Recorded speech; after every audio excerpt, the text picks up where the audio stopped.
Estamos de volta e vamos seguir com a nossa discussão. E a prescrição? A prescrição, que é uma novidade aí na nossa profissão, uma coisa que está todo mundo ansioso, estava todo mundo muito mais ansioso antes dela acontecer. Ela agora é uma realidade, é permitido ao farmacêutico fazer a prescrição dos medicamentos que não necessitam de prescrição médica, mas existem vozes que falam que, olha, o farmacêutico não está preparado para isso. O que vocês entendem a respeito? O que vocês entendem? Que está preparado ou que, não, que realmente há alguma dificuldade em relação a esse assunto? Professora Terezinha. Bom, nós, juntando talvez um pouco o que a professora Marise falou, o professor Fernando falou, nós já podemos perceber a diversidade. Vamos também pensar como se forma um profissional farmacêutico e como se formariam outras profissões também. Sempre depende da instituição, dos professores e do próprio aluno.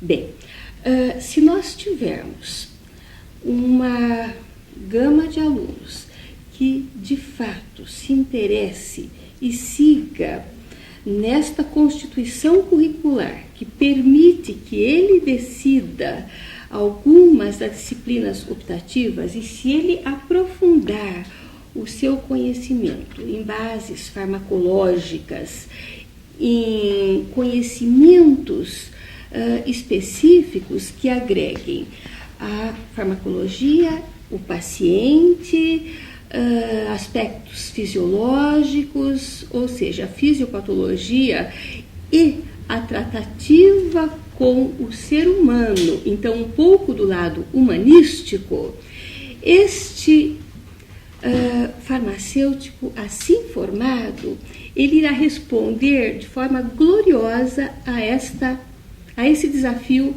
que se apresenta ao farmacêutico. O que eu quero dizer com a minha resposta, que aparentou talvez um pouco não precisa, não é? Porém, eu quero mesclar, eu quero dizer que nós estamos conferindo a uma parcela dos farmacêuticos um preparo total para este direcionamento, para saber sim prescrever, assim como para saber fazer uma excelente atenção farmacêutica, um excelente trabalho de farmácia clínica, e a prescrição está neste foco sim. Entretanto, outros grupos irão, por vocação própria, dirigir-se a outros aspectos e não estarão preparados. E não é culpa de A ou de B, e sim... Cada pessoa é diferente da outra, isso não tem como... Exatamente, isso deve ser preservado. Agora, uma coisa que também está no centro aí do debate em relação à educação, e aí eu vou fazer a pergunta para a professora Marise, mas eu gostaria que todos comentassem, que também é um questionamento que a gente recebe aqui no Conselho muito. A questão, tem muita faculdade no estado de São Paulo, tem muita faculdade no Brasil, essas faculdades estão mal distribuídas, elas estão onde precisam estar, elas estão nos locais que precisam de farmacêutico. Eu vou primeiro passar aqui para a professora Marise, até porque ela desenvolve um trabalho em relação às comissões, aí, tanto do Conselho Regional quanto do outras comissões aí também. E aí eu gostaria de ouvir a professora Marise, mas gostaria que vocês comentassem a respeito disso. Tem muito curso de farmácia no Brasil e no estado de São Paulo. Nós batemos a casa dos 400 cursos, no estado de São Paulo nós também já batemos a casa, já extrapolamos o número de 100 cursos de farmácia, 105, se eu não me engano, no estado de São Paulo. É muito. Se nós compararmos com outros países, também de dimensões territoriais semelhantes ao do Brasil, nós estamos assim numa situação estratosférica em número de cursos de farmácia. É muito, não necessita tanto. E isso acabou por provocar, infelizmente, mas é uma realidade, eu acho que a gente não tem que ter receio de falar, uma guerra de mercado em algumas situações, em algumas instituições. E quando a gente entra em guerra de mercado, nós estamos falando de preço de mensalidade. E quando nós falamos de preço de mensalidade, aquele que quer continuar no mercado, a qualquer custo, ele vai colocando essas mensalidades lá embaixo. E nós sabemos que a formação farmacêutica, ela é cara, né? O profissional farmacêutico, para sair bem formado, ele tem que ter uma base de laboratório, de aulas práticas, ele tem que ter isso. E é um curso muito caro. O docente do curso de farmácia, ele é um docente que ele tem que ser diferenciado, mesmo porque, como a professora Terezinha comentou, nós temos que dominar a área da biologia, a área da química, do cálculo, a área da saúde, a área do medicamento propriamente dita. Então, assim, é muito caro.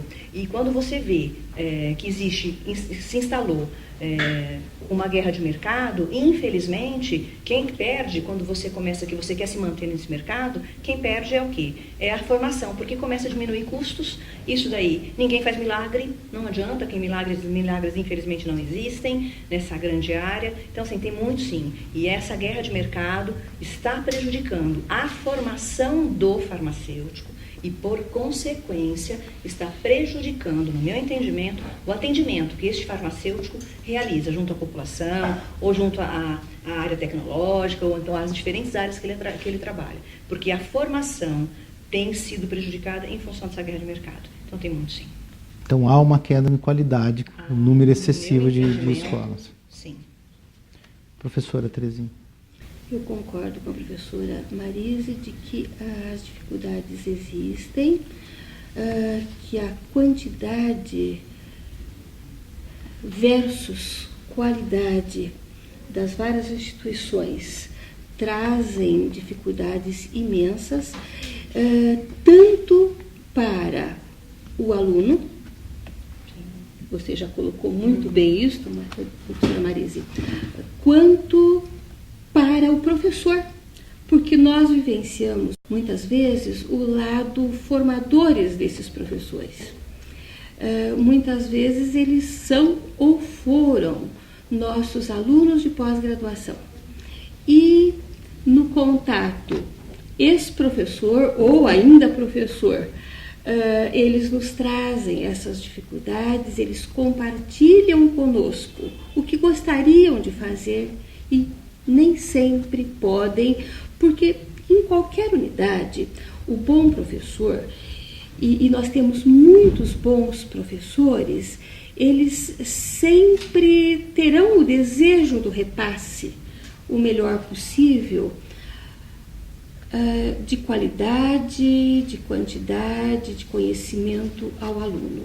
Então, ele fica extremamente desagradado quando a instituição o tolhe desta possibilidade.